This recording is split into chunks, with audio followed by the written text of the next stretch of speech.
आज हम लोग चर्चा करेंगे सिर्फ इस बात पर कि 12 के बोर्ड एग्जाम में क्लास जो बायोलॉजी का पेपर होने वाला है उसमें कौन कौन से टॉपिक आपको अधिक पढ़ जाना है या फिर कौन कौन से टॉपिक आपको ज़रूर टच करना है। ठीक है। और आप देखिए कुछ परेशानियां और कुछ दिक्कतें आती रहीं जिनके कारण हम आपको कोर्स पूर्ण करने में असफल रहे। आज रात को देखिए 3 बजने वाले हैं, लगभग 2:30 बज रहे हैं और हम यहाँ पर वीडियो बनाने का प्रयास कर रहे हैं। तो बहुत सारी दिक्कतें परेशानियाँ जो आती हैं हमें, हम लोग के पास, आपके पास, हमारे पास, सबके पास, वो केवल हमें आजमाने के लिए आती हैं, न कि हमें तोड़ने के लिए। और हमें बड़ी शिद्दत से उन सब परेशानियों से लड़ना चाहिए और लड़ करके अपने मंजिल को प्राप्त करने का प्रयास करना चाहिए, न कि हम उससे पीछे भागें और टूट जाएं। जितना ही हम किसी परेशानी या दुख से पीछे भागेंगे, जितना हम भागते रहेंगे, उतना ही वो हमारा पीछा करते रहेंगी। तो हमें पीछे नहीं हटना है दोस्तों, बल्कि हमें उन परेशानियों से लड़ करके आगे बढ़ना है, उनसे निकलना है और अपनी मंजिल को प्राप्त करना है। ठीक है। केवल एक कामयाबी ही है दोस्तों जो ठोकर खाकर मिलती है, बाकी दुनिया की सारी चीज़ें ठोकर खाने से टूट जाती हैं। तो आपको कामयाबी हासिल करना है और बिल्कुल हासिल करना है। क्या सफलता पाएगा? क्या सफलता पाएगा वो जो रहता निर्भर गैरों पर? क्या सफलता पाएगा वो जो रहता निर्भर गैरों पर और मंजिल तो उसके कदमों में है जो चलता अपने पैरों पर। तो आपको अपने पर खुद पर विश्वास और रखना होगा, केवल और केवल खुद पर विश्वास रखना होगा, तो आप सारी परेशानियों को दूर कर सकते हैं और हर एक मंजिल को प्राप्त कर सकते हैं। तो आइए हम चर्चा करते हैं। हम लेसन वाइज हम लोग पढ़ेंगे कि लेसन वाइज पढ़ेंगे हम लोग कि कौन कौन से टॉपिक आपको अधिक अच्छे से तैयार करना है। देखते हैं हम लोग पहले कि जो लेसन फर्स्ट आपका है पुष्पीय पादपों में लैंगिक चयन, उसमें से कौन सा टॉपिक आपका अधिक इंपॉर्टेंट है, किस टॉपिक को आपको अधिक टच करके जाना है।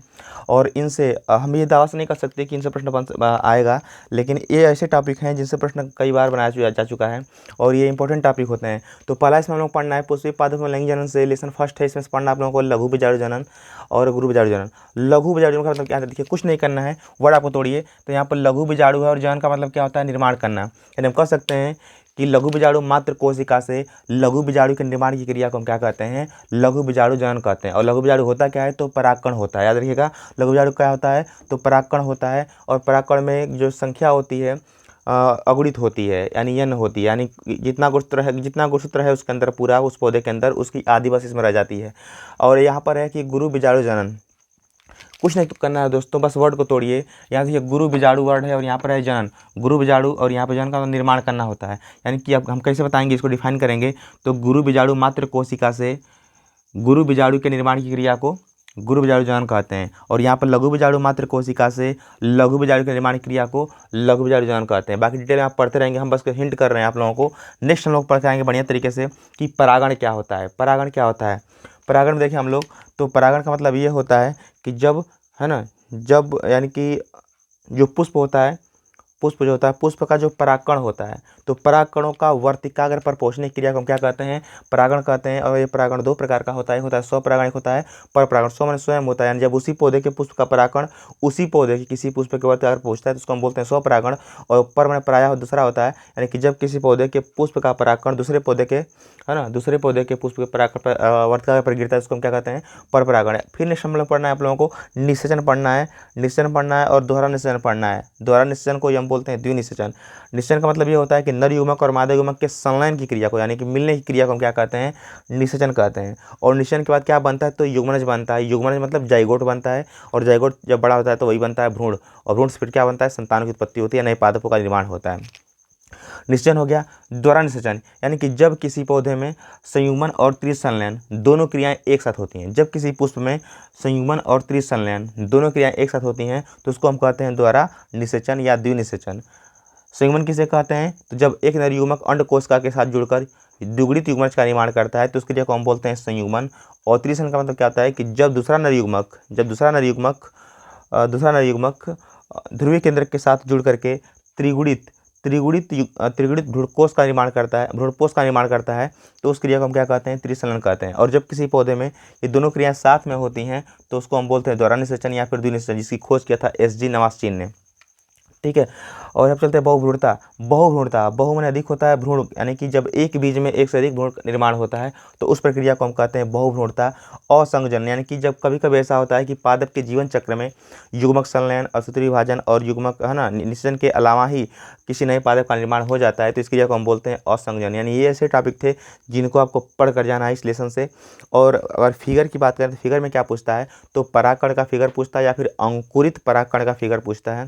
दूसरा फिगर क्या पूछता है इस लेसन से, तो परागकोश का फिगर पूछता है। परागकोश का फिगर पूछता है। अगर आपसे पूछेगा यहाँ से कि लघु बीजाणु का फिगर, तो परागकण माना हम लोगों को है।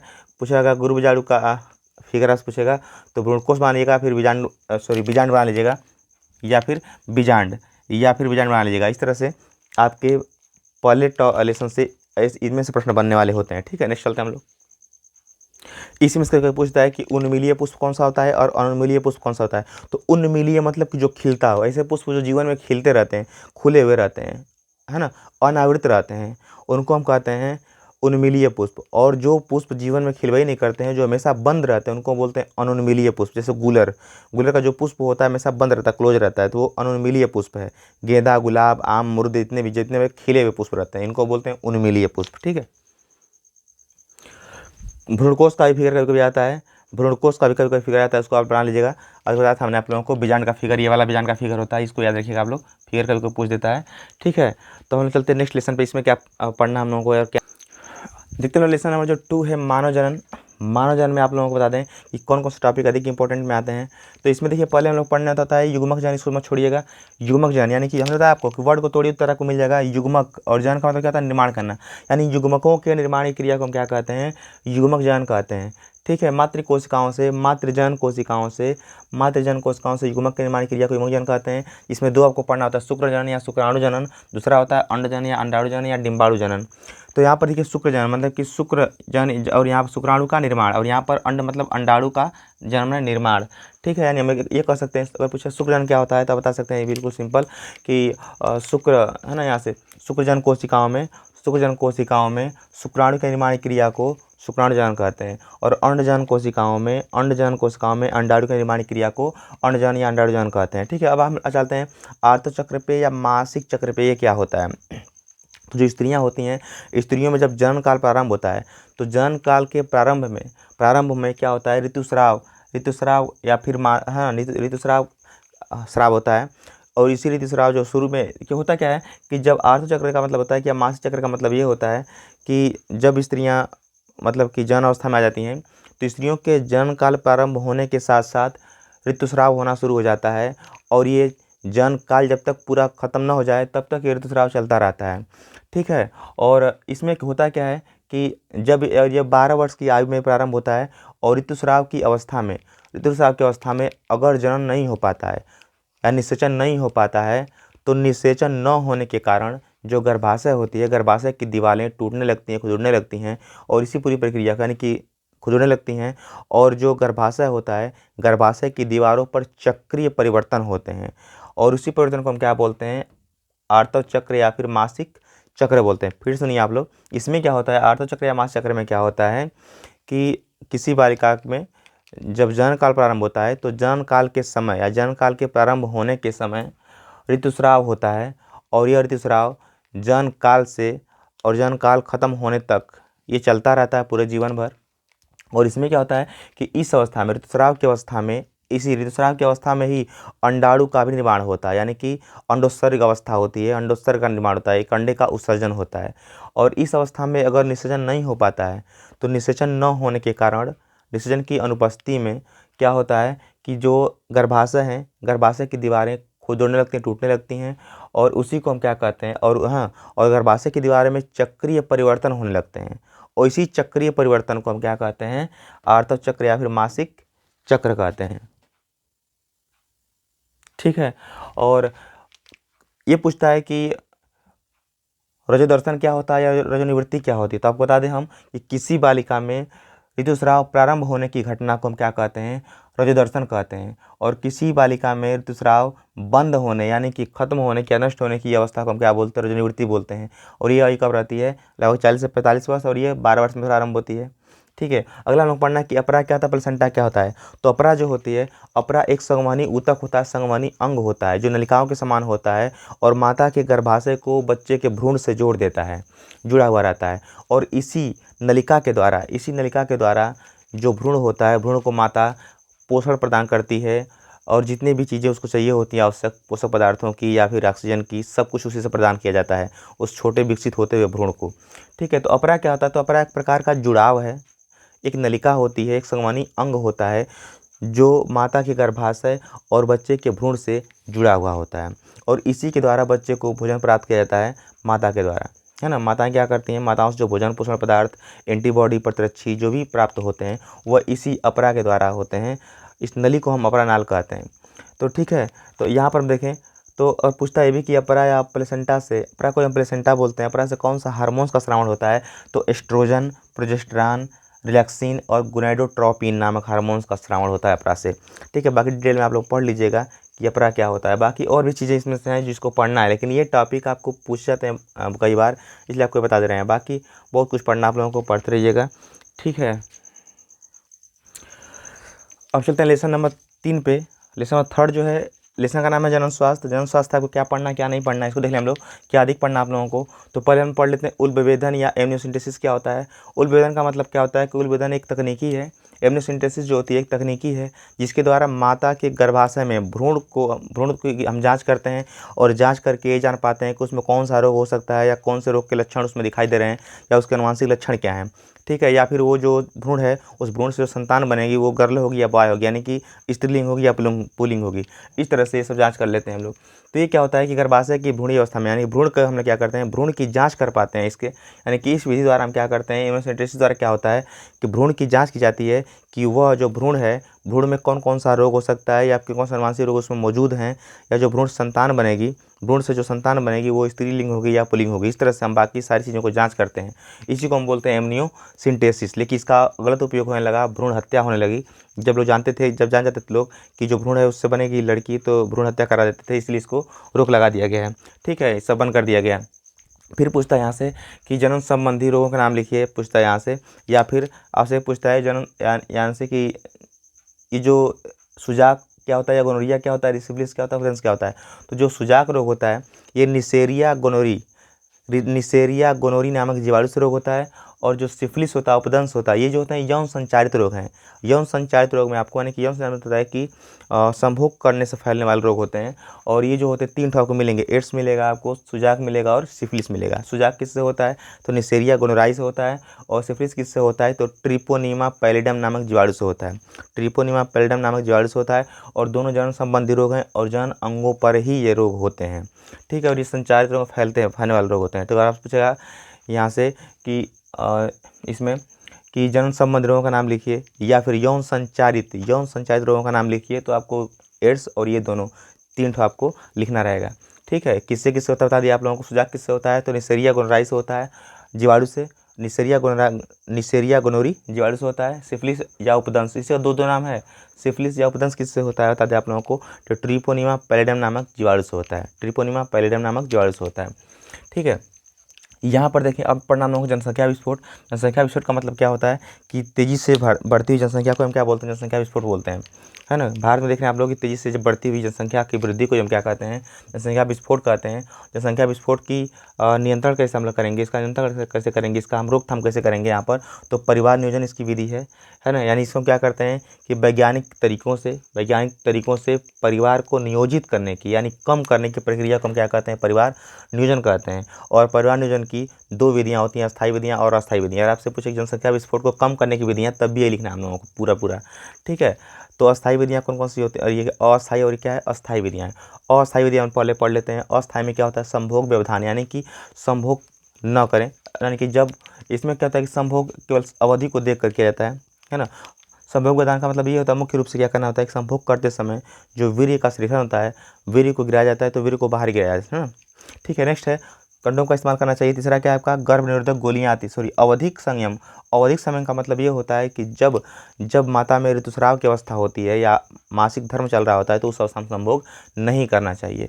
इसको हम बोलते हैं अवधिक संयम। नेक्स्ट है कंडोम का इस्तेमाल करना चाहिए। तीसरा क्या है, गर्भ निरोधक गोलियों का इस्तेमाल करना चाहिए। यानी गर्भ निरोधक गोलियां क्या होती हैं, तो ये ऐसी गोलियां होती हैं जो गर्भ धारण को रोकती हैं, गर्भ को ठहरने से रोकती हैं, जैसे मालाडी और सहेली, ये दोनों जो हैं गर्भ निरोधक गोलियां हैं। नेक्स्ट हम लोग पढ़ेंगे अस्थायी विधियां। अस्थायी का मतलब ये होता है कि अगर एक बार इनका उपयोग कर लेंगे आप तो जीवन में फिर कभी संतान उत्पन्न नहीं कर सकते। अस्थायी विधियां क्या होती हैं, बंध्याकरण, बंध्याकरण को हम बोलते हैं नसबंदी, यानी कि जो जनवाहिनियाँ होती हैं, बंध्याकरण में क्या करते हैं, जनवाहिनियाँ जो होती हैं, जनवाहिनियों को काट करके बांध दिया जाता है, इसी की जगह हम बोलते हैं बंध्याकरण। इसमें दो आपका आता है, वैसेक्टॉमी और टीबेक्टॉमी। वैसेक्टॉमी को हम बोलते हैं पुरुष नसबंदी और टीबेक्टॉमी को हम बोलते हैं महिला नसबंदी। इसमें क्या बोलते हैं, वैसेक्टॉमी में हम लोग क्या करते हैं कि यहाँ पर ये वैसेक्टॉमी में शुक्र जो नलिका होती है, जो शुक्राणु वाली नलिका होती है, तो शुक्र नलिका को काट करके बांधा जाता है, जिससे निषेचन नहीं हो पाता है। निषेचन नहीं हो पाता यानी कि शुक्राणु के मार्ग को अवरुद्ध कर दिया जाता है। इसी क्रिया को हम बोलते हैं वैसेक्टॉमी या फिर पुरुष नसबंदी। नेक्स्ट होता है टीबेक्टॉमी, ये जो होता है महिलाओं में होता है, इसको बोलते हैं महिला नसबंदी। इसमें क्या होता है कि जो अंडवाहिनी होता है, अंडवाहिनी को काट करके बांध दिया जाता है, जिससे निषेचन नहीं हो पाता है, अर्थात अंडाणु के मार्ग को अवरुद्ध कर दिया जाता है, रोक दिया जाता है। इस क्रिया को हम बोलते हैं टीबेक्टॉमी। ठीक है, ये बंध्याकरण की अस्थायी विधि बंध्याकरण में आता है दोनों, है ना, एक और यहाँ पर दूसरा। नेक्स्ट हम लोग पढ़ेंगे सहायक जानन प्रौद्योगिकी क्या होती है। यानी कि जो दंपत्ति जो होते हैं संतान उत्पन्न करने से वंचित रह जाते हैं, उनके लिए सहायक जानन प्रौद्योगिकी का उपयोग किया जाता है, जिसमें हम लोग पढ़ते हैं जिप्ट, है ना, गिफ्ट पढ़ते हैं, जिप्ट पढ़ते हैं, IVF और सरगेट माँ। जो गिफ्ट होता है, यहाँ पर जी का मतलब होता है, जी का मतलब होता है गैमिट, गैमिट, गैमिट में कहता है युग्मक होता है, तो युग्मक अंतः अंडवाहिनी ट्रांसफर यानी कि स्थानांतरण। इसमें क्या होता है कि युग्मक को मादा के अंडवाहिनी में मादा के अंडवाहिनी में स्थानांतरित कर दिया जाता है। इसमें क्या होता है जिप्ट, जेड में क्या होता है जाइगोट, जाइगोट में देखिए जी मतलब गैमिट माना युग्मक और जाइगोट मतलब युग्मनज। तो युग्मनज को इसमें क्या करते हैं कि युग्मनज को, है ना, यानी कि जब भ्रूण थोड़ा सा जब निषेचन हो जाता है तो युग्मनज बनता है, तो युग्मनज को क्या करते हैं कि माता की अंडवाहिनी में ट्रांसफ़र कर दिया जाता है। ठीक है, और विकसित होकर संतान की उत्पत्ति होती है। IVF जो होता है, IVF में देखिए होता है क्या है, इंट्रा, है ना, यहाँ से IVF in vitro fertilisation, in vitro fertilisation. इसमें क्या होता है, इसी को हम बोलते हैं परखनली शिशु या टेस्ट ट्यूब बेबी के नाम से, परखनली शिशु या टेस्ट ट्यूब बेबी के नाम से। इसमें क्या करते हैं कि नर युग्मक और मादा युग्मक अंडाणु और शुक्राणु को परखनली में, है ना, टेस्ट ट्यूब में निषेचन कराते हैं, और निषेचन के बाद जब वो ब्लास्टुलावस्था तक आ जाता है तो उसको माता गर्भाशय में प्रवेश करा देते हैं। इसको हम बोलते हैं परखनली शिशु। और नेक्स्ट यहाँ पर सरोगेट माँ, सरोगेट माँ में क्या करते हैं कि जो स्त्रियाँ संतान उत्पन्न करने में सक्षम होती हैं, सफल नहीं हो पाती हैं, उनके लिए क्या करते हैं, सरोगेट माँ का उपयोग करते हैं। इसमें क्या होता है कि उस स्त्री से भ्रूण को, यानी कि जो स्त्री है उसमें भ्रूण बनने लेकिन आगे का परिवर्तन न हो, तो उसके लिए हम क्या करते हैं कि उस माता के भ्रूण को निकाल करके और किसी दूसरी माता के गर्भाशय में प्रवेश करा देते हैं, और वो माता जो होती है उस भ्रूण को विकसित होने तक, बच्चे के निर्माण तक उसका पालन पोषण करेगी, और बच्चे का जब निर्माण होगा तो फिर बच्चे का उत्पन्न के समय उस बच्चे को फिर मूल माता को ट्रांसफ़र कर देगी, यानी दे देगी। यही होता है सरोगेट माँ। ठीक है, हम बस केवल डीपली नहीं पढ़ रहे हैं, बस हम सिंपल सा बस हम देख रहे हैं कि क्या क्या आपको पढ़ना होता है। ठीक है, नेक्स्ट चलते हैं, बाकी बहुत सी चीज़ें आपको पढ़नी होती हैं, लेकिन और भी देख लीजिएगा इसमें से। हम लोग आगे लेसन नंबर 4 पे, लेसन नंबर 4 में हम लोग क्या पढ़ेंगे, तो लेसन नंबर 4 का नाम क्या है, वंशागति एवं विविधता के सिद्धांत, लेसन नंबर 4 है। और इसमें हम लोग क्या पढ़ना है, पहला पढ़ना है प्रभाविता, और प्रभाविता बहुत कम पूछता है, लेकिन फिर भी आप लोग पढ़ के जाना है कि प्रभाविता का मतलब ये होता है कि जब हम क्रॉस कराते हैं, जब तुलनात्मक लक्षणों को ध्यान में रखकर हम क्रॉस कराते हैं, और पहली पीढ़ी में जो लक्षण प्रदर्शित होते हैं उनको हम बोलते हैं प्रभावी लक्षण, और पहली पीढ़ी में जो लक्षण प्रदर्शित नहीं हो पाते उनको हम बोलते हैं अप्रभावी लक्षण, और इस गुण को हम बोलते हैं प्रभाविता और अप्रभाविता। ठीक है, यानी कि जब हम क्रॉस कराएंगे, जब तुलनात्मक लक्षणों को ध्यान में रखकर क्रॉस कराएंगे, और क्रॉस कराने के बाद पहली पीढ़ी में जो लक्षण प्रदर्शित होता है, दिखाई देता है, उसे हम क्या बोलते हैं, प्रभाविता, प्रभावी लक्षण बोलते हैं, और इस गुण को हम बोलते हैं प्रभाविता, और जो लक्षण प्रदर्शित नहीं हो पाता, छुप जाता है, उसको हम बोलते हैं अप्रभावित लक्षण, और इसको हम बोलते हैं अप्रभाविता, गुण को हम बोलते हैं अप्रभाविता। टेस्ट क्रॉस बैक क्रॉस पूछता है परीक्षा में, टेस्ट क्रॉस बैक क्रॉस क्या होता है। टेस्ट क्रॉस को हम बोलते हैं परीक्षार्थ संकरण हिंदी में, और बैक क्रॉस को बोलते हैं संकर पूर्वज संकरण हिंदी में। ठीक है, तो टेस्ट क्रॉस किसे कहते हैं, यहाँ पर टेस्ट क्रॉस किसे कहते हैं हम लोग, तो बताएंगे यहाँ पर कि जब पहली पीढ़ी में प्राप्त संतति का संकरण जब उसी के किसी भी जनक से करा देते हैं, पहली पीढ़ी में प्राप्त संतति का संकरण जब उसी के किसी भी जनक से कराते हैं, तो उसको हम बोलते हैं उसी के जब अप्रभावी जनक से कराते हैं, है ना, जब उसी के अप्रभावी जनक से कराते हैं तो उसको हम कहते हैं टेस्ट क्रॉस। फिर से सुनिए, आप लोगों को दोनों को साथ बता रहे हैं, आप लोगों को दोनों को साथ में, पहली पीढ़ी में प्राप्त संतति का संकरण जब उसी के किसी जनक से कराते हैं तो उसको हम कहते हैं बैक क्रॉस, और जब उसी के अप्रभावी जनक से कराते हैं तो उसको हम कहते हैं टेस्ट क्रॉस। नेक्स्ट है मेंडल का नियम, आप पढ़ लीजिएगा। मेंडल के नियम में 3 नियम दिए गए थे। वंशागति के भी 3 नियम हैं, जिसमें से आपको पढ़ना पहला प्रभाविता का नियम, दूसरा पढ़ना युग्मक की शुद्धता का नियम या पृथक्करण का नियम, तीसरा होता है स्वतंत्र व्यूहन का नियम। दोनों में आपका अनुपात पूछता है। तो कक्षा 10 का जो प्लेलिस्ट बनाई गई है हाई स्कूल के प्लेलिस्ट में आप लोग देख लीजिएगा, तीनों नियम पढ़ा चुके हैं मेंडल का नियम तीनों। अपूर्ण प्रभाविता पूछता है कि अपूर्ण प्रभाविता क्या होता है, अनुपात याद रखिएगा इन दोनों में, मेंडल के नियम में, एक संकर संकरण में और द्विसंकर संकरण में। पीछे जाकर देख लीजिएगा कक्षा 10 क्लास 10th के प्ले लिस्ट में हमने एक वीडियो बनाया है जिसमें मेंडल का नियम पढ़ाया गया है। अपूर्ण प्रभाविता की बात करें यहाँ पर, तो अपूर्ण माने होता है कि अधूरा प्रभावी होना, अधूरा प्रभावी होना, ठीक है। अधूरा इसका मतलब ये होता है कि पहली पीढ़ी में, यानी कि तुलनात्मक लक्षणों को ध्यान में रखकर क्रॉस कराने पर पहली पीढ़ी में जब मध्यवर्ती लक्षण प्रकट होते हैं, जब मध्यवर्ती लक्षण प्रकट होते हैं तो उसको हम कहते हैं अपूर्ण प्रभाविता, जिसकी खोज किया था कार्ल कोरेंस ने। किस पौधे पर? मिराबिलिस जलापा, मिराबिलिस जलापा पर खोज किया था, ठीक है। अपूर्ण प्रभाविता, अपूर्ण होना अधूरा प्रभावी होना, कि तुलनात्मक लक्षण को ध्यान में रखकर क्रॉस कराने पर पहली पीढ़ी में जब मध्यवर्ती लक्षण प्रकट होते हैं तो उसको हम बोलते हैं अपूर्ण प्रभाविता। खोज किसने किया था? तो कार्ल कोरेंस ने। नेक्स्ट है स्वप्रभाविता, माने साथ साथ प्रभावी होना, यानी कि पहले लक्षण में, यानी कि जब हम क्रॉस कराएंगे यहाँ से, तो तुलनात्मक लक्षणों को ध्यान में रखकर क्रॉस कराने पर पहली पीढ़ी में जब दोनों लक्षण अपने आप को प्रदर्शित करते हैं तो उस क्रिया को हम बोलते हैं स्वप्रभाविता। चलते हैं यहाँ पर बहुजनी वंशागति। बहुजनी मतलब क्या होता है कि कभी कभी ऐसा होता है कि एक ही जीन, है ना, एक ही जीन कई लक्षणों को उत्प्रेरित करता है या फिर बनाता है, और कभी कभी ऐसा होता है कि कई जीन मिलकर एक लक्षण को संचारित करते हैं, चाहे एक लक्षण को संचालित करते हैं या उनका समन्वय करते हैं, तो उसी को हम कहते हैं बहुजीनी वंशागति। यानी जिसमें रक्त वर्ग, जैसे देख लें हम लोग, रक्त वर्ग आता है बहुजीनी वंशागति में, यानी कि बहुजीन माने कि कई जीन मिलकर जब एक लक्षण को प्रदर्शित करते हैं या फिर प्रभावित करते हैं तो उसको हम कहते हैं बहुजीनी वंशागति। और यहाँ पर देखिए संलग्नता का मतलब ये होता है कि जब क्रॉसिंग ओवर होती है तो क्रॉसिंग ओवर की घटना में, क्रॉसिंग ओवर की घटना में क्या होता है कि जो जीन लगे रह जाते हैं, अलग नहीं हो पाते हैं, उन्हीं को हम बोलते हैं सहलग्न जीन, और इस गुण को बोलते हैं सहलग्नता। इस गुण को हम बोलते हैं सहलग्नता। क्रॉसिंग ओवर या जीन विनिमय क्या होता है यहाँ पर? तो जब चलेंगे हम लोग डिप्लोटीन अवस्था में, सूत्री विभाजन में, तो जब कोशिका का विभाजन होता है तो कोशिका विभाजन के दौरान गुणसूत्रों का भी बंटवारा होता है ना।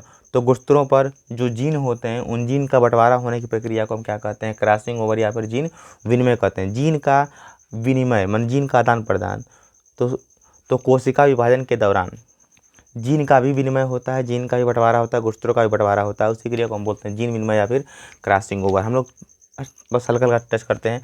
लिंग निर्धारण वह प्रक्रिया है जिसके द्वारा हम ये जान पाते हैं कि जो लैंगिक द्वारा उत्पन्न संतान होगी वो नर होगी या मादा। इसमें पढ़ना आपको मनुष्यों में पढ़ लेना आप लोगों को निर्धारण, और मधुमक्खियों में पढ़ लेना आप लोगों को, कुछ कीटों में पढ़ लेना है।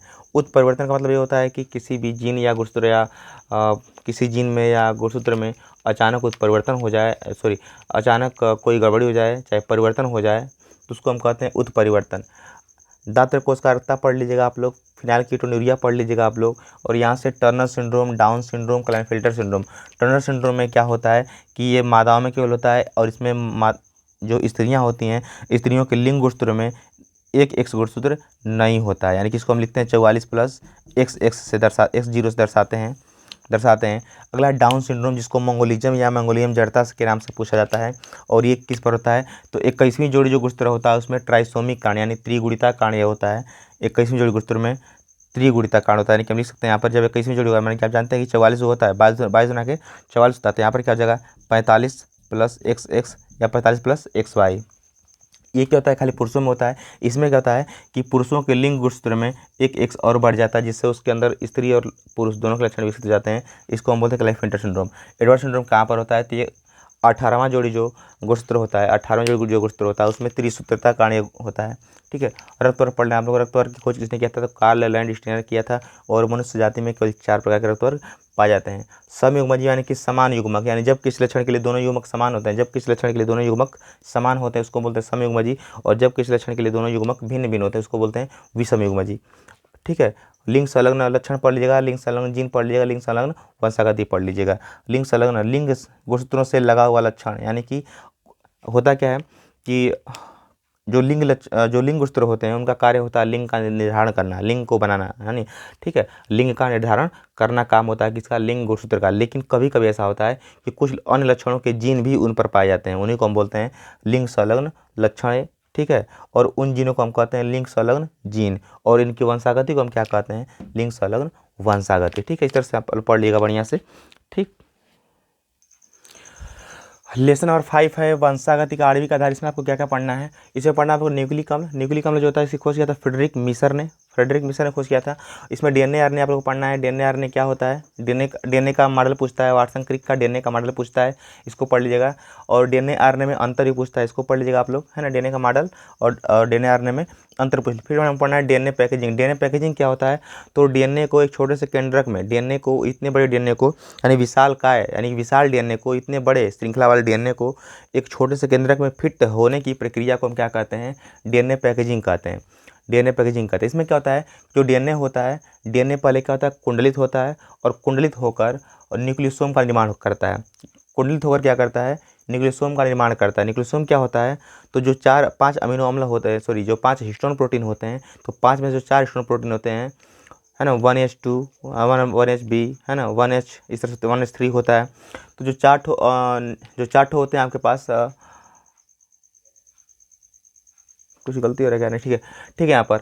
तो देखिए पहले जो डीएनए होता है, डीएनए कुंडलित होगा, और कुंडलित होकर चारों हिस्टोन प्रोटीन पर लपेटा जाएगा, और लपेट करके केवल 2 भाग लपेटा जाएगा, केवल 2 बार, और लपेट करके क्या बनता है, न्यूक्लियोसोम का निर्माण होता है। और ये न्यूक्लियोसोम क्या करते हैं, आपस में 6 न्यूक्लियोसोम आपस में जुड़ेंगे, किसके द्वारा जुड़ते हैं, तो हिस्टोन प्रोटीन ए के द्वारा, HA, हिस्टोन प्रोटीन ए के द्वारा जुड़ते हैं, H1A के द्वारा। और जुड़ने के बाद क्या होता है कि 6 ठो हिस्टोन प्रोटीन, 6 ठो न्यूक्लियोसोम आपस में जुड़ जाते हैं, और जुड़कर क्या बनाते हैं, 30 नैनोमीटर का सोलेनाइड बनाते हैं। और ये सोलेनाइड और अधिक कुंडलित होती है, और अधिक कुंडलित होती है, और अधिक कुंडलित होकर के 700 नैनोमीटर का क्रोमेटिड का निर्माण होता है। और ये क्रोमेटिड और ज़्यादा संघनित होते हैं, और संघनित होकर के और ज़्यादा कुंडलित होते हैं, और कुंडलित होने के बाद ये 1400 नैनोमीटर के गुणसूत्र का निर्माण करते हैं। फिर सुनिए आप लोग, जो डीएनए होता है, डीएनए पहले कुंडलित होगा, संघनित होगा, और संघनित होकर न्यूक्लियोसोम का निर्माण होता है। फिर, है ना, कितने का, 10 नैनोमीटर के न्यूक्लियोसोम का निर्माण होता है। और ये न्यूक्लियोसोम, 6 न्यूक्लियोसोम आपस में जुड़ते हैं, और जुड़ करके, और किसके द्वारा जुड़ते हैं, तो लिंकर डीएनए द्वारा आपस में जुड़ जाते हैं, और जुड़ करके न्यूक्लियोसोम का निर्माण करते हैं, ठीक है। न्यूक्लियोसोम के जोड़ने में जो प्रोटीन का निर्माण होता है, लिंकर डीएनए में कौन सा प्रोटीन होता है, हिस्टोन, तो H1A, ठीक है। तो यहाँ पर क्या होता है कि अब क्या होता है, सोलेनाइड, तो न्यूक्लियोसोम आपस में जुड़ कर क्या बनाते हैं, सोलेनाइड बनाते हैं। और ये सोलेनाइड क्या करते हैं, आपस में जुड़ते हैं, और जुड़ने के बाद संघनित होते हैं, और संघनित होने के बाद कुंडलित होते हैं, संघनित होकर कुंडलित होकर क्या बनाते हैं, क्रोमेटिड का 700 नैनोमीटर क्रोमेटिड का निर्माण करते हैं, ठीक है। और इसके बाद क्या होता है कि क्रोमेटिड्स आपस में और संघनित होते हैं, और कुंडलित होते हैं, और क्या बनाते हैं, गुणसूत्र का निर्माण करते हैं। इस पूरी प्रक्रिया को हम बोलते हैं डीएनए पैकेजिंग। 4 का आपका नियम और पढ़ लीजिएगा। इसके बाद हम पढ़ा डीएनए द्विगुणन, यानी कि डीएनए से जब डीएनए का निर्माण होता है उस क्रिया को हम बोलते हैं डीएनए द्विगुणन, या फिर डीएनए प्रतिकृतिकरण, वोबल परिकल्पना आप लोग पढ़ लीजिएगा। इसके बाद हम लोग पढ़ेंगे आनुवंशिक कूट, हम लोग पढ़ चुके हैं। आनुवंशिक कूट क्या होता है, डीएनए फिंगरप्रिंटिंग हम लोग पढ़ चुके हैं, पढ़ लीजिएगा आप लोग। लय को पैरान आप लोग देख लीजिएगा। इसके बाद आपको पढ़ना है नाइट्रोजन क्षारक कौन कौन से होते हैं, तो 2 प्रकार के होते हैं, प्यूरिन और पिरिमिडीन। प्यूरिन में कौन कौन से आते हैं, तो एडेनिन और ग्वानिन आते हैं प्यूरिन में, और साइटोसिन थायमिन यूरेसिल किसमें आते हैं, पिरिमिडीन में। कोडान एंटीकोडान पढ़ लीजिएगा आप लोग, और अनुलेखन पढ़ लीजिएगा। अनुलेखन में क्या होता है, डीएनए से आरएनए के निर्माण की क्रिया को क्या बोलते हैं, अनुलेखन कहते हैं, ठीक है। इसमें से इतना पढ़ लीजिएगा आप लोग। चलते हैं लेसन नंबर 6 पे। लेसन नंबर 6 है, इसमें क्या पढ़ना हम लोग को, मानव स्वास्थ्य और रोग लेसन का नाम है, जिसमें हम लोग पढ़ना है कुछ रोगों के नाम, जैसे आप लोग पढ़ लीजिए जीवाणु से होने वाले कौन कौन से रोग होते हैं, विषाणु कौन कौन से रोग होते हैं, और प्रोटोजोआ कौन कौन से रोग होते हैं, इसको पढ़ लीजिएगा आप लोग। इसमें से हम लोग मलेरिया ज़्यादा पूछा गया प्रश्न है, एस्केरिस्ता, है ना, एस्केरिस्ता ज़्यादा प्रश्न पूछा गया, इसको बोलते हैं एस्केरियासिस। फिलपाँव को हथियापाँव बोलते हैं, पूछा गया। टाइफाइड और अमीबिता को पेचिस के नाम से, या आमातिसार के नाम से, या अमीबी पेचिस के नाम से पूछा जाता है, ठीक है। और फिर हमको पढ़ना है प्रतिरक्षा क्या होता है ना। इम्यूनिटी शब्द, इम्यूनिटी क्या मतलब क्या होता है, इम्यूनिटी का मतलब ये होता है, यानी कि प्रतिरक्षा, इम्यूनिटी को हम बोलते हैं प्रतिरक्षा, यानी कि जो रोग होते हैं, कोई भी हमारे शरीर के अंदर रोग होता है, तो रोगों से जो लड़ने का प्रयास होता है शरीर के द्वारा, ठीक है, क्षमता होती है, उसी को हम बोलते हैं प्रतिरक्षा, या फिर इम्यूनिटी कहते हैं, ठीक है। और यहाँ पर आपको पढ़ना है सक्रिय प्रतिरक्षा और निष्क्रिय प्रतिरक्षा आपको पढ़ना है। निष्क्रिय को हम बोलते हैं अक्रिय प्रतिरक्षा, कभी कभी इनमें अंतर ही पूछ देता है, इसको पढ़ लेना आप लोगों को है। एंटीबॉडी के बारे में पढ़ लेना है, जिसको हम बोलते हैं प्रतिरक्षी, ये वाई के आकार की होती है, फिगर आपको बड़ा दिया होगा, इसका फिगर ही पूछ देता है कभी कभी, है ना। और फिर हम लोग पढ़ना है प्रतिरक्षी प्रतिक्रिया, इसका मतलब क्या होता है कि शरीर में आए रोगाणुओं के प्रभावों को निष्क्रिय करके शरीर को सामान्य स्थिति में बनाए रखने की क्रिया को हम क्या कहते हैं, प्रतिरक्षी प्रतिक्रिया कहते हैं। शरीर में आए रोगाणुओं को, चाहे विशाल चाहे हानिकारक रोगाणुओं के प्रभाव को निष्क्रिय करके, है ना, उसके प्रभाव को निष्क्रिय करके या नष्ट करके शरीर को सामान्य स्थिति में बनाए रखने की क्रिया को हम क्या बोलते हैं, प्रतिरक्षी प्रतिक्रिया कहते हैं। और आपको ये पूछता है कि ये सहज और जन्मजात पूछता है ना, सहज या जन्मजात इसको बोलते हैं, या विशिष्ट बोलते हैं, उपार्जित या ग्रहित प्रतिरक्षा इसको बोलते हैं। तो दोनों में अंतर पूछ देता है, कभी कभी दोनों के बारे में पूछ देता है, दोनों पढ़ लिएगा।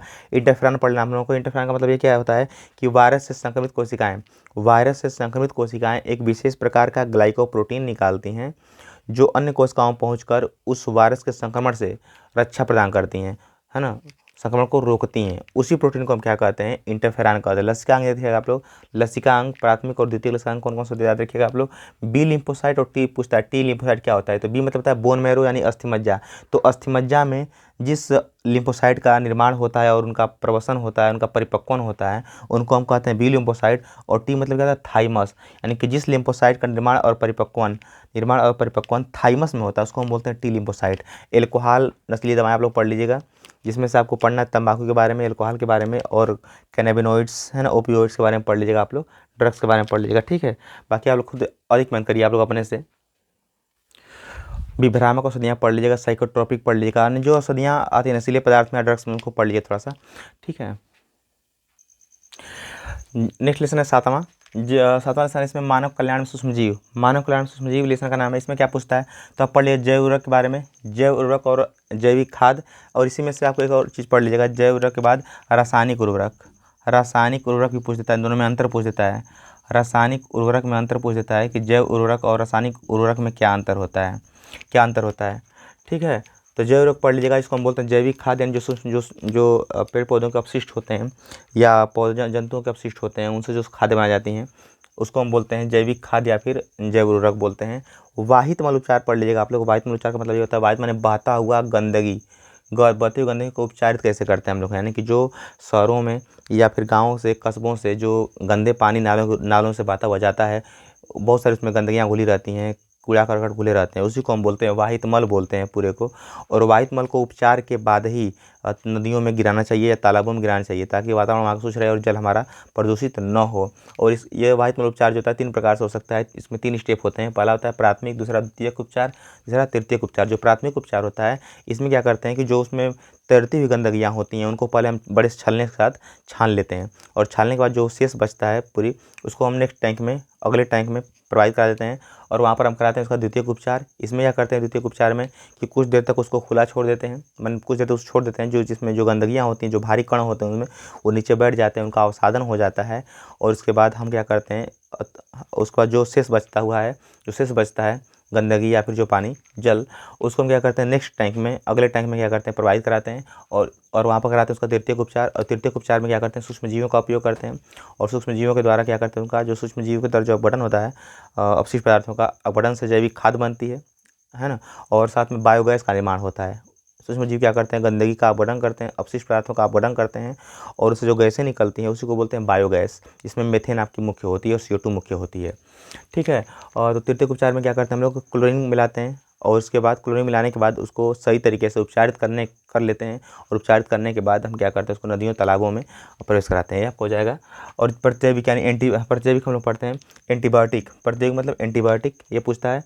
तो एंटीबायोटिक होते क्या हैं इसको देख लें हम लोग।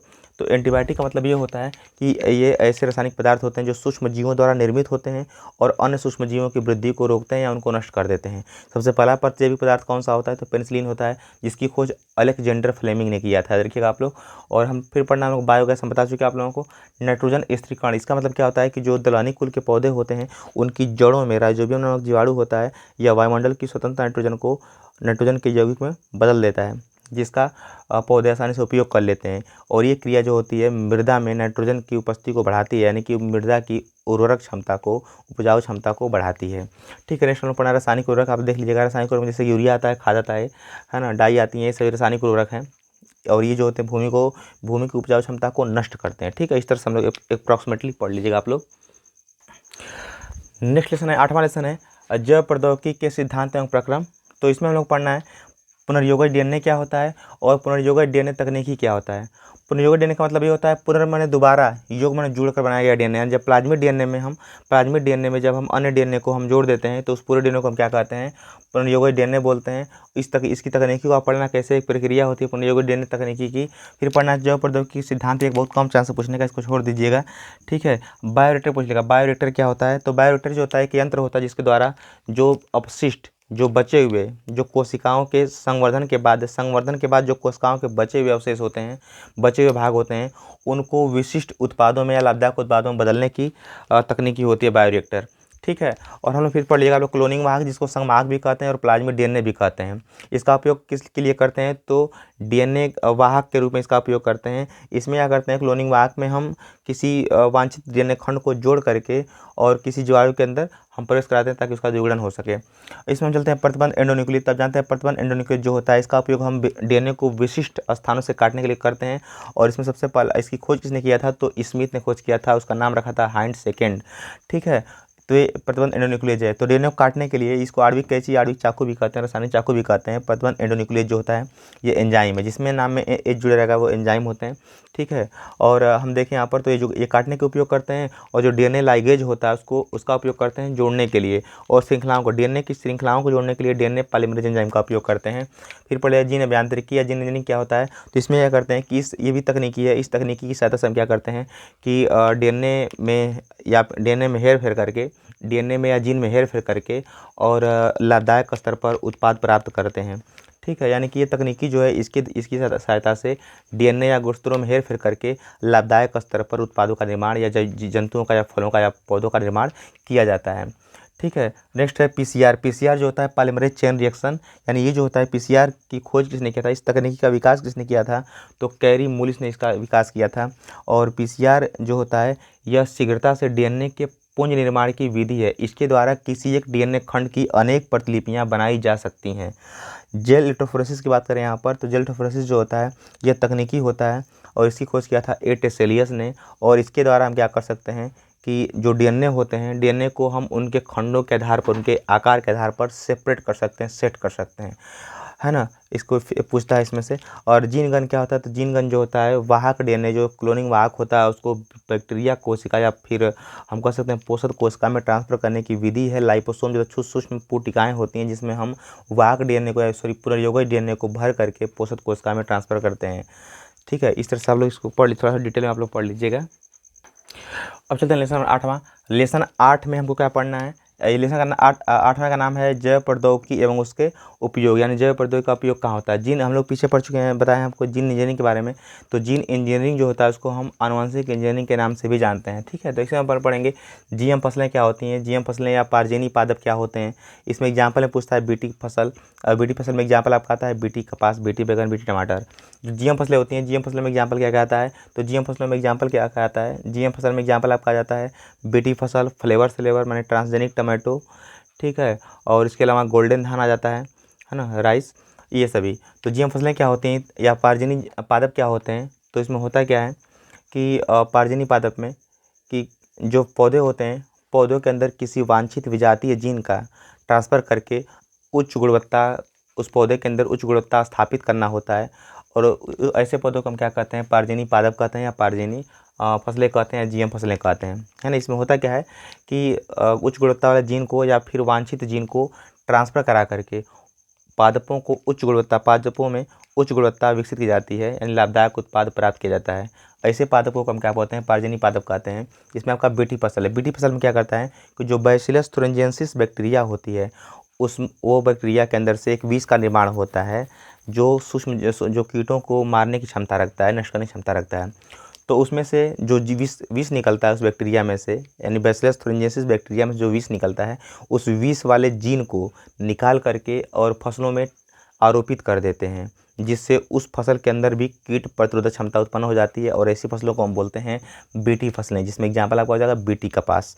और इसमें देखिए चिकित्सा और कृषि क्षेत्र में जैव प्रौद्योगिकी का उपयोग क्या है, तो चिकित्सा क्षेत्र में उपयोग क्या है, तो हम जैव प्रौद्योगिकी द्वारा हम किसी भी आनुवंशिक रोग का पता लगा सकते हैं, उसका उपचार कर सकते हैं, और साथ ही साथ हम ये भी जानकारी हासिल कर पाते हैं कि जो भ्रूणावस्था में कौन कौन से रोग उसको होने वाले हैं। इस तरह से बहुत सारी जानकारी आपको चिकित्सा में उपयोग हो जाएगा। कृषि क्षेत्र में क्या उपयोग होता है, तो आप एक कृषि में इसका उपयोग एक तो देख लिया बीटी फसल बनाने में, है ना, और साथ ही साथ पौधों में भी उच्च गुणवत्ता विकसित करने में, और जो नाइट्रोजन स्थिरीकरण वाला जो जीन होता है, जैसे बताया था आप लोगों को कि जो जीवाणु होते हैं राइजोबियम, उसमें नाइट्रोजन स्थिरीकरण करने वाले जीन होते हैं, और वो नाइट्रोजन को स्थिरीकरण करते हैं, वायुमंडल के नाइट्रोजन को स्थिरीकरण करते हैं। तो उन जीनों को हम क्या कर दें, सभी फसलों में ट्रांसफ़र कर दें, तो किसी फसल को अलग से नाइट्रोजन की आवश्यकता नहीं पड़ेगी, यानी किसी को खाद नहीं मारना पड़ेगा। ठीक है, इस तरह से आप लोग से पढ़ लीजिएगा जैव प्रौद्योगिकी के उपयोग के बारे में। फिर पारजीनी जंतु किसे कहते हैं, जिससे पारजीनी पादप किसी पारजीनी जंतु और प्राणी होता है। जैव एकत्व या बायोपायरेसी आप लोग पढ़ लीजिएगा। बायोपायरेसी में बताया था हमने आपको कि किसी देश के जैविक संसाधनों का दूसरे देश या संस्था द्वारा बिना आज्ञा के उपयोग में लाने को हम क्या कहते हैं, बायोपायरेसी कहते हैं। और जैव एकत्व या बायोब्रेंड क्या होता है यहाँ पर, तो जैव एकत्व या बायोब्रेंड का मतलब ये होता है कि जो होता है एकत्व संबंधी कानून होते हैं, जिसके द्वारा कोई भी व्यक्ति या कोई वैज्ञानिक या कोई भी संस्था अगर किसी चीज़ का खोज करती है तो उसको अपने नाम से आवंटन कराती है। ठीक है, तो इस तरह से आप लोग पढ़ लीजिएगा इसके बारे में। नेक्स्ट लेसन में पढ़ते हैं, और सॉरी इसके पहले हम जो लेसन पढ़े वो लेसन नंबर 9 था, ये लेसन नंबर 10 हम लोग पढ़ना है। देखते हैं लेसन। ठीक है, इसमें पढ़ लीजिएगा आप लोग। इसमें जीव समष्टि में जीव समष्टि लेसन नंबर 10 है। इसमें हम लोग क्या पढ़ेंगे, इकोटॉन पढ़ेंगे। इकोटॉन का मतलब होता है कि दो पारितंत्रों के मिलने के, है ना, मिलने पर जो बीच का बना क्षेत्र होता है, जो बीच का बना संक्रमित क्षेत्र होता है, उसी को हम क्या कहते हैं, इकोटॉन कहते हैं। दो पारितंत्रों के मिलने पर बीच का बना हुआ जो क्षेत्र होता है उसको हम क्या कहते हैं, इकोटॉन कहते हैं। निकेत पूछता है, निकेत उतना नहीं पूछता है कि निकेत क्या होता है। आप चलते हैं आगे। निकेत के बाद हम लोग जे और एस वक्र पढ़ते हैं। जे वक्र और एस वक्र से पूछता है प्रश्न आपसे, तो जे वक्र और एस वक्र जो होता है, जब समष्टि, ये जो वक्र जो दोनों होते हैं, समष्टि वृद्धि और समय के बीच ग्राफ होते हैं कि समय जैसे जब बढ़ता है समष्टि कैसे वृद्धि होती है, तो इसको पढ़ लीजिएगा। आयु पिरामिड पूछता है, तो जो किसी भी समष्टि में 3 प्रकार के आयु वर्ग के लोग होते हैं, उनको अगर हम ग्राफ के रूप में दिखाएं तो जो पिरामिड बनता है उसी को हम बोलते हैं आयु पिरामिड। और यहाँ पर हम लोग पढ़ेंगे स्वभोजिता, परजीविता पढ़ लीजिएगा, सहजीविता पढ़ लीजिएगा। सहजीवी पूछ देता है, परजीवी पूछ देता है, इस तरह से पूछ देता है आपसे। किष्ण प्रजातियाँ क्या होती हैं, तो ऐसी प्रजातियाँ होती हैं जो अन्य प्रजातियों का नियंत्रण करती हैं और उनको विकसित नहीं होने देती हैं। यहाँ पर प्रतिस्पर्धा पढ़ लीजिएगा। प्रतिस्पर्धा 2 प्रकार का होता है, एक अंतर्जातीय होता है, एक अंतर्जातीय होता है। ठीक है, और यहाँ फिर हम पढ़ लेंगे, आप लोग पढ़ लीजिएगा परभक्षण क्या होता है। परभक्षण मतलब दूसरे जीवों का भक्षण करना। और ये जो सबसे लास्ट लेसन है, जैव विविधता एवं संरक्षण। जैव विविधता संरक्षण से आप क्या पढ़ना है, अक्षांशीय प्रवणता पढ़ना है या तुंगीय प्रवणता। अक्षांशीय प्रवणता में क्या होता है कि जब हम अक्षांशों पर आगे बढ़ते जाते हैं तो जैव विविधता में कमी आती है, उसी को हम बोलते हैं अक्षांशीय प्रवणता। आरडी मतलब कि रेड डाटा बुक पढ़ना आप लोगों को है, लाल किताब पढ़ना है। संकटग्रस्त जातियाँ, संकटग्रस्त जातियाँ यानी कि ऐसी जातियाँ जो संकट में होती हैं, यानी जो जिनकी संख्या में कमी आ रही हो और जो विलुप्त होने वाली होती हैं, संकट में होते हैं, उन्हीं को हम कहते हैं संकटग्रस्त जातियाँ। नेक्स्ट है विलुप्त जातियाँ। विलुप्त जातियाँ का मतलब ये होता है कि ऐसी जातियाँ जो पृथ्वी पर से विलुप्त हो चुकी हों, नष्ट हो चुकी, उनको हम बोलते हैं विलुप्त जातियाँ। ठीक है, तो विलुप्त जातियों का अगर आपसे पूछे संकटग्रस्त जातियों के संरक्षण के उपाय लिखिए, या आपसे अगर ये पूछता है कि जैव विविधता के संरक्षण का उपाय लिखिए, तब भी दोनों स्वस्थानीय और बाह्य रहेगा, दोनों के लिए। यानी संकटग्रस्त जातियों के संरक्षण के लिए भी हम यही उपाय उपयोग करते हैं, और इनके लिए भी जैव विविधता के संरक्षण के लिए हम क्या करते हैं, इनका उपयोग करते हैं। दोनों ये लिखेंगे, ठीक है, दोनों के लिए। जैव विविधता का मतलब यह क्या होता है कि भारत में जो भारत है, चाहे पृथ्वी है, पृथ्वी पर अनेकों प्रकार के विविध प्रकार के जीवों का पाया जाना। पृथ्वी पर विविध प्रकार के जीव जातियों और पादपों के अनेक प्रजातियों का पाया जाना ही क्या कहलाता है, जैव विविधता कहलाता है। इसका बचाव कैसे करेंगे, अनुसंरक्षण कैसे करेंगे, तो स्वस्थानीय और बाह्य स्थानीय। स्वस्थानीय मतलब होता है कि जब किसी जीव या समष्टि का या किसी भी पादप का या जंतु का अगर हम उसी के प्राकृतिक आवास में संरक्षण करते हैं तो उसको हम बोलते हैं स्वस्थानीय संरक्षण। और अगर हम उसको किसी अन्य स्थान पर ले जाकर संरक्षण प्रदान करते हैं, सुरक्षा प्रदान करते हैं, तो उसको हम कहते हैं बाह्य स्थानीय संरक्षण। इसके लिए बहुत सारे नेशनल पार्क बनाए गए हैं और हम लोग पढ़ेंगे इसमें डिटेल में पढ़ना, आप लोगों को इस सबको डिटेल में पढ़ना है। ठीक है, हम बस हिंट कर रहे हैं। हॉट स्पॉट आपको पढ़ लेना है। हॉट स्पॉट को हम बोलते हैं संक्रमित क्षेत्र भी बोलते हैं। हॉट स्पॉट का मतलब ये होता है यहाँ से कि हॉट स्पॉट जो शब्द है इसको नॉर्मन मेयर ने सबसे पहले विकसित किया था। और हॉट स्पॉट हम उस एरिया को घोषित करते हैं। हॉट स्पॉट जो होता है एक मापदंड होता है जिसमें हम घोषित करते हैं क्षेत्र को, जो एरिया या जिस एरिया के अधिकतम पौधे या कीमती पौधे या फिर जो दुर्लभ पौधे तो बहुत कम मात्रा में होते हैं, पाए जाते हैं, या फिर किसी अन्य स्थानों पर नहीं पाए जाते हैं, उन पौधों की संख्या में अगर तेज़ी से कमी आ रही है, वो नष्ट होने वाले होते हैं, वो ख़त्म होने वाले होते हैं, तो उस स्थान को हम लोग हॉट स्पॉट घोषित किया जाता है। ठीक है, भारत में आपको मुख्य हॉट स्पॉट आपको 2 पढ़ना है, पश्चिमी घाट और पूर्वी हिमालय। ठीक है। और फिर बायोस्फीयर रिजर्व पूछता है आपसे, बायोस्फीयर रिजर्व में क्या होता है कि यहाँ पर क्या होता है कि जो स्थानीय जातियाँ होती हैं, जहाँ जो रह रही होती हैं जातियाँ, उनका और साथ में जो अधिगमन करके आई जातियाँ होती हैं, दोनों का संरक्षण किया जाता है। नेक्स्ट है राष्ट्रीय उद्यान, आप लोग पढ़े, नेशनल पार्क पढ़ लीजिएगा। इस तरह से हमारा ये थोड़ा डिटेल में आप लोग पढ़ लीजिएगा, और हम इतना पढ़ लेंगे आप लोग तो बहुत अच्छा है, ठीक है। मुझे उम्मीद है कि आप लोग अच्छी रैंक लाएंगे, है ना, और अच्छा मेहनत करेंगे, क्योंकि आप जानते हैं कि लहरों को साहिल की दरकार नहीं होती, लहरों को साहिल की दरकार नहीं होती, हौसला बुलंद हो तो कोई दीवार नहीं होती, और जलते हुए चिरागों ने आधियों से ये कहा, उजाला देने वालों की कभी हार नहीं होती। तो मुझे उम्मीद है कि आप लोग सफलता प्राप्त करके ही आएंगे और अच्छे रैंक लाएंगे, ठीक है। और हौसला और हिम्मत मत हारिए, मेहनत से पढ़िए और सभी लोग पास सकते हैं। इतना याद रखिएगा आप लोग कि राह संघर्ष की जो चलता है वही संसार को बदलता है। राह संघर्ष की जो चलता है वही राह संघर्ष की जो चलता है वही संसार को बदलता है, और जिसने रातों से जंग जीती है सूर्य बनकर वही निकलता है। तो दोस्तों आज के लिए इतना ही।